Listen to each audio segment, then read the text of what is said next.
Welcome once again. This is Pinnacle Professional College, and today we'll be continuing the series on the pre-scene information analysis.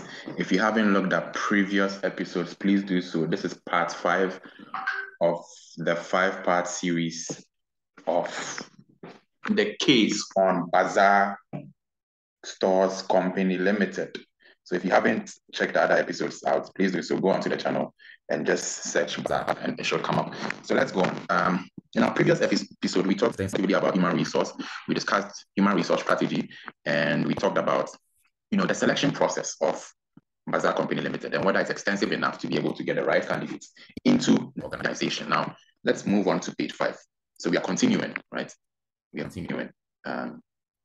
So it says, once recruited, all staff go through a formal induction program undertaken within the store by a team of trainers, right? So there are a team of trainers in the store who run trainings for the staff. And this is all staff. No one is excluded. So it's a formal induction program to basically get your feet wet into the company, into the ways of doing things in the company. New recruits will receive policy documents. Now, what's the importance of a policy document? A policy document is basically a document that governs, when we are looking at it from an HR point of view, that governs, the employer's relationship with the employee. So there's a policy document on health and safety, the company history, rules and regulations, and of service-related benefits. This is my opinion on this. My experience or opinion on this has been that usually policy documents sometimes are not even read by employees. And if you want to inculcate the company history, rules and regulation in the minds of the employees or the staff, you must find other creative ways of getting it into their minds. So you'll see companies these days, have all kinds of, inscriptions on their walls, paintings, in their offices, in their stores, which sell the value or talk about the values of the company. And that's more attractive because of the imagery that's added to the rules and regulations, and as well as the values and ethos of the organization. This is contained in a handbook that outlines all the key points of the employment package. Okay, so this is basically a book that contains all the key points of the employment package. So which is a good thing, right? Which is a good thing. A book that contains everything related to your employment, an employee or staff is likely to read it, right? But what I've found through our different organizations is that when it comes to things like the company's values, they usually put it up in the offices so that staff can constantly see it and relate to it. This is contained in outlines all the key points of the employment package, as well as providing answers to the more typical questions asked by new employees. So it has an FAQ as well. New starters also receive written information about the customer service campaign, a series of brochures detailing required standards of dress and hygiene. So this is well documented. And there is, before somebody is, so as part of the full induction program, there is a proper document that governs the expectation of the employer, which is Bazar Company Limited. And then they're also given a set of videos, and new staff are given the opportunity to ask questions. And all of this is constantly reinforced throughout the individual's employment. Now, even though these are very, very creative strategies, there are different ways to sell the vision or sell the vision to the company, or sell the vision to the employee, sell the vision to the employee. Now, it's important to understand that employees would have, their own interests. Employees would have their own interests, but you as a company should be able to ensure that your interests are sold very well to the employee so that they accept and imbibe your interests and values. And so sometimes if you realize, you go into offices and you see the values of the company, right, written boldly on the walls of the company, different portions of the company, just to ensure that employees constantly see these values. And, as you see this, it has an imprint on your mind, and you are likely to follow it, or you are even likely to remember it as a result, right? So here, the critique, what we are trying to critique here is the induction program. How extensive is the induction program? Okay, so there is some form of training done. There's a policy document. My question would be, how long is this induction program? Right? How long is this induction program? And are there practical aspects to the induction program? Are there practical aspects?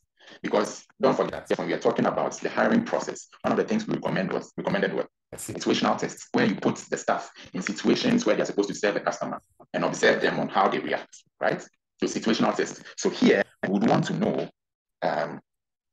how the induction program is going to be. How is the induction program going to work? Are we going to, as part of the induction program, is there a place where employees or staff go through a situational exercise, just to solidify their experiences when it comes to customer service, which is the main thing for Bazar Company Limited. It's one of the key things. So number one is the introduction of situational exercises as part of the induction, as part of the training program. It was not formally stated here, but if it's not part, it should be considered. And also the length of the program. How long is it? Extensive enough? That's number two. Number three would be the frequency of the trainings. After the formal induction program is done, are there frequent trainings that are ongoing? And if so, how frequent are they? Very, very important.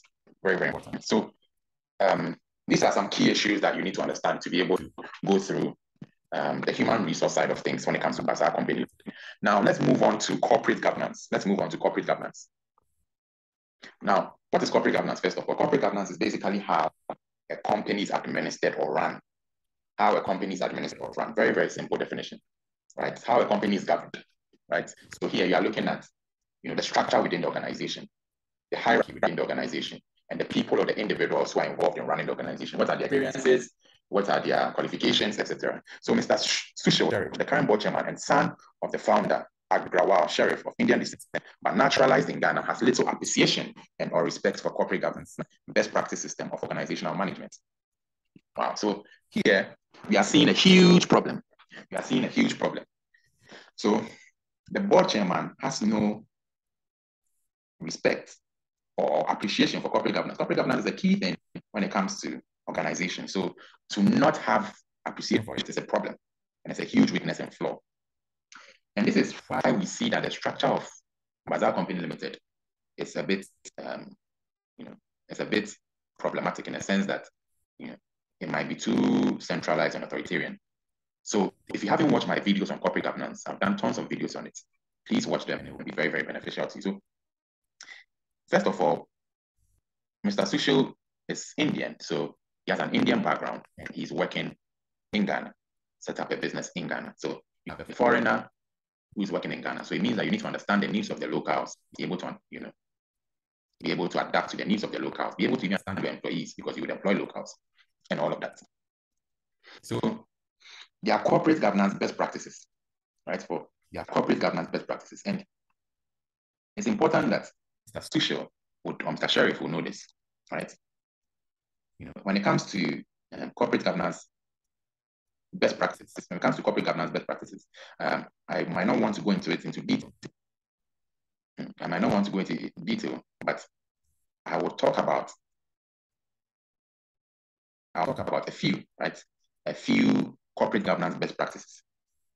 So when you're looking at corporate governance, I said that is the way a company is run or administered, right? The way a company is run or administered. So let's look at some corporate best practices. Number one is building a strong qualified board of directors and evaluating their performance. So a strong board of directors, that's number one, right? So there are some things that should be present when it comes to having a strong board. So number one is they should have a strong board with strong ethics, competence, diverse backgrounds and skill sets, and they should have sufficient time to commit to their activities, That's very, very crucial, because you have a board that is overly busy. That might not be necessarily helpful. Because you want a board that wants to commit their time to your business. So that's number one, a strong board. You have number two, defined roles and responsibilities. Good corporate governance or corporate governance best practices say that there should be defined roles and responsibilities. So there should be clear lines of accountability among the board, the chairman, CEO, executive officers, and management. Everyone should know their role and responsibility. This is very, very crucial. Very, very crucial. So everyone should know their role and responsibility. Number three, another corporate governance best practice is the emphasis on integrity and ethics. One of the key things that undergird good corporate governance is integrity and ethics. Right. Number four would be a solid performance evaluation system. A solid performance evaluation and compensation system, right? So how are performance targets set? How is remuneration given? all these things are best practices. So the performance and the compensation decisions should be properly evaluated. That's number 4. Number 5 is effective risk management. We cannot talk about corporate governance without talking about effective risk management. We cannot talk about corporate governance without talking about effective risk management. So these are 5 examples of 5 dimensions of good corporate or corporate governance best practice. Right? Corporate governance best practice. These are, when you're talking about and out, take time to go through these best practices. If you haven't refreshed your memory on best practices, please do so. So to have a board chairman who does not have respect for corporate governance, that's a huge problem, and that's a weakness. When you're looking at SWOT analysis, that's a weakness. He, at the age of 77, so he's extremely old. These are the things to note. Number 1, he's Indian. He's from a different country, and he's the son of the founder. So this is like a generational business. Generational businesses have the advantages and disadvantages. Sometimes generational business, you would have the father pass information and business secrets to the son, and so that generational knowledge is within the family. But downside, some of these companies are not able to outgrow what they know in order to become globally influential. So he, at the age of 77, plays an active role in the running of the organization. So even though he's old, so he's old, meaning that he has a lot of experience, right? He has a lot of experience, most likely. The downside is that he could retire anytime soon. He depends heavily on the company's culture and management orientation of the past, right? So that's interesting. This is interesting because let's take a break here and think about it carefully. This is a company that was set up around Ghana's independence, if I remember correctly. Times have changed. So when Mr. Sheriff came in, Mr. Sushil came in, as times changed, he should have adapted to the times. To depend on the company's culture and management orientation of the past is archaic. As times evolve, you also evolve. So the culture has to be changed, the orientation has to be changed, the approach has to be changed to the way the organization is run. Why should Bazar be investing in governance? Just to increase cost and reduce the bottom line reason. So if you are taking this exam, please try and refresh or study your notes on corporate governance. I have a feeling that corporate governance might show up.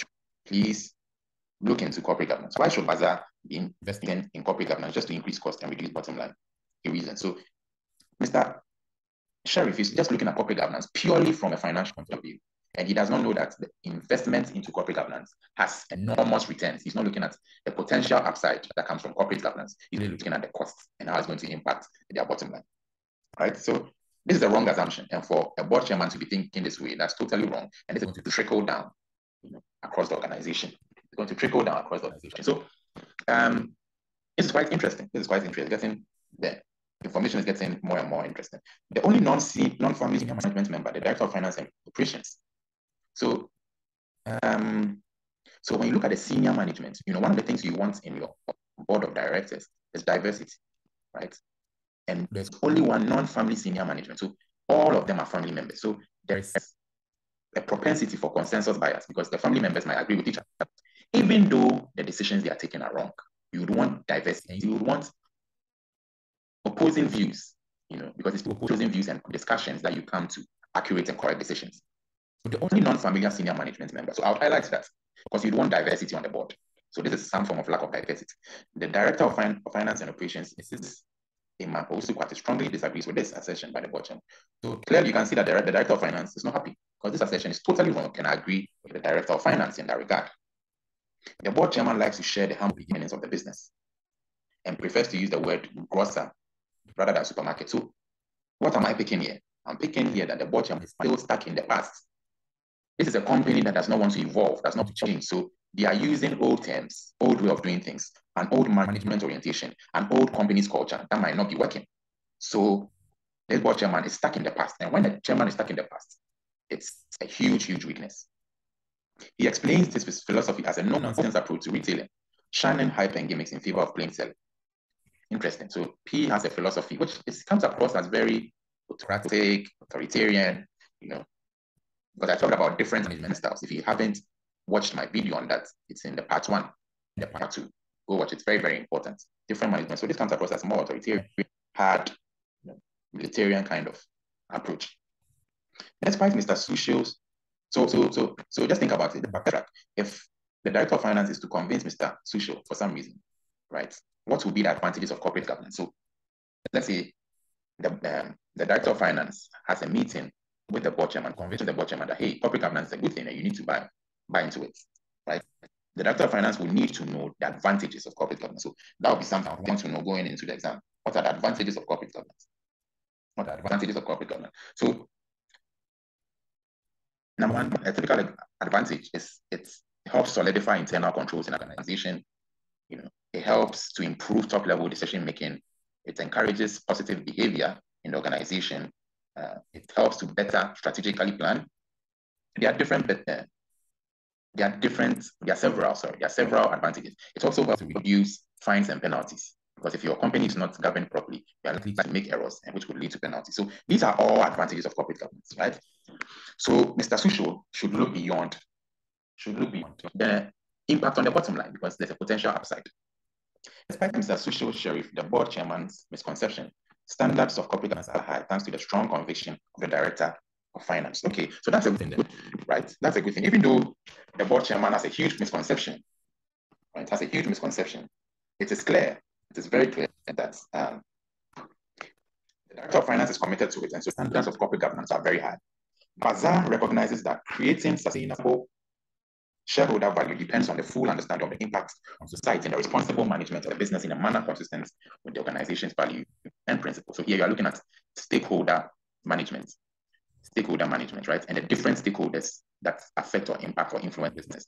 So when you think of stakeholder management, one of the key models that you think about is the stakeholder mix, where you're looking at the different stakeholders, right? And their, power, the power that they have, or the influence that they have, or the impact that they have, So different stakeholders have different levels of power and different levels of interest. Some have a high power, low interest. Some have a low interest, high power. Some have a high interest, low power, etc. So the director of finance here is recognizing, or Bazar is recognizing, that the shareholder value depends on the full understanding of the impact on society and the responsible management of the business. Bazar understands how the behavior of the organization can impact on the wider society, and its management is working hard to earn the trust of all stakeholders as a company that tries to live up to its responsibility. Right? So they understand how they are, what they do can impact society. At the pinnacle of governance in its formal sense is the board of directors, with its terms of reference, regular meetings, and adherence to the combined code. If you don't know what the combined code, please refresh your memory on it. Please refresh your memory on it. So what is the combined code? So the combined code is basically sets out the standards of good practice for listed companies on board composition and development, remuneration, shareholder relations, accountability, and audit, right? So it sets out a standard of best practice when it comes to how the board is composed, how the board is formed and developed, remuneration, shareholder relations, audits, accountability, etc.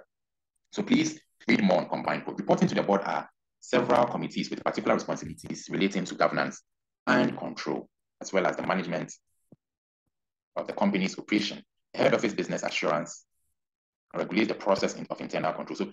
So there's a business assurance that manages internal control, which is a very, very good thing. Very, very good setup. Strategies have been developed to motivate Bazar on the way to approach its relationship with customers, both existing and potential. Another strategy point is the way Bazar relates to the government. So here you are looking at stakeholders. You are looking at stakeholders. So please know the stakeholder matrix and how it works, right? The stakeholder matrix basically categorize stakeholders into their level of power and their level of interest, right? So let me just touch more on the combined code, right? Because they talk about the adherence to the combined code. So let's talk more about the combined code. I just defined it, but I think I should go into it a little bit more.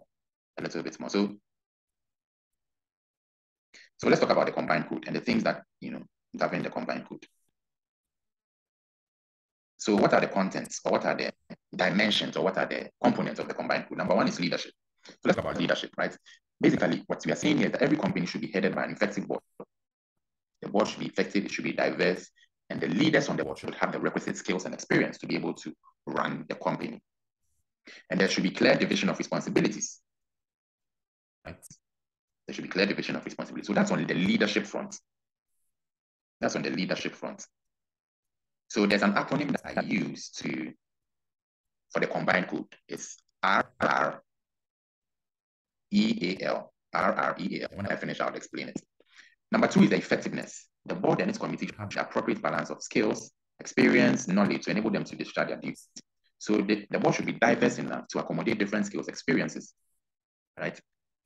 To ensure that there are healthy conversations on the board, or rich conversations on the board. You need different people with different backgrounds, right? So that's on the combined code. So that's number one is what's leadership, number two is effectiveness, right? So things like directors must receive an induction upon joining the board. There should be a rigorous process of procedure for the appointment of new directors. All of these things contribute to effectiveness. Number three is accountability. The board has to present a balanced and understandable assessment of the company's position, right? The board, there should be accountability measures. There should be accountability measures.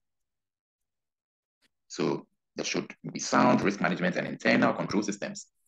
Sound risk management and internal control systems. These are two key things when it comes to accountability. Right? So that's very, very crucial. That's very, very crucial. Then you have remuneration. So the level of remuneration must be sufficient to attract, retain, and motivate directors to run the company successfully. Right? So remuneration package is key. Another thing we should note under remuneration is that there must be a formal and transparent procedure on developing a policy on executive remuneration. So how executive remuneration works, there should be a formal procedure surrounding that. There should be a formal procedure on the development of the policy around executive remuneration. Then you have the last one, which is relations with shareholders. So these are the 5 components of the combined code. The last one is relations with shareholders. There should be a dialogue with shareholders based on the mutual understanding of objectives. So there should always be this dialogue with shareholders. So the combined code of corporate governance has these 5 dimensions. I use an acronym called REAL, R-R-E-A-L. Number 1 is relation with shareholders. Number 2 is remuneration. Number 3 is effectiveness. Number 4 is accountability. And number 5 is leadership. Please know these dimensions or components when it comes to corporate governance. Please do know them. It will be very, very useful to know them. Right. So that is on the corporate governance front. I have several videos on my channel for corporate governance, so you can go take a look at that as well. Now let's move on to customer diversity. Bazar operates in an increasingly diverse community, not just in terms of customers and suppliers. Right? Bazar prides itself on the highest standard of customer service. So since this is in relation to, it's a different section, we'll touch on it in another video, maybe in another part, right? So we'll end this lecture here. We talked extensively about corporate governance. I'll refresh my memory of corporate governance. I touched on key things when it comes to corporate governance. So please look at it when it comes to corporate governance and understand what the combined code represents, etc. And you should be fine. Thank you for listening and watching. Have a good day. Bye-bye.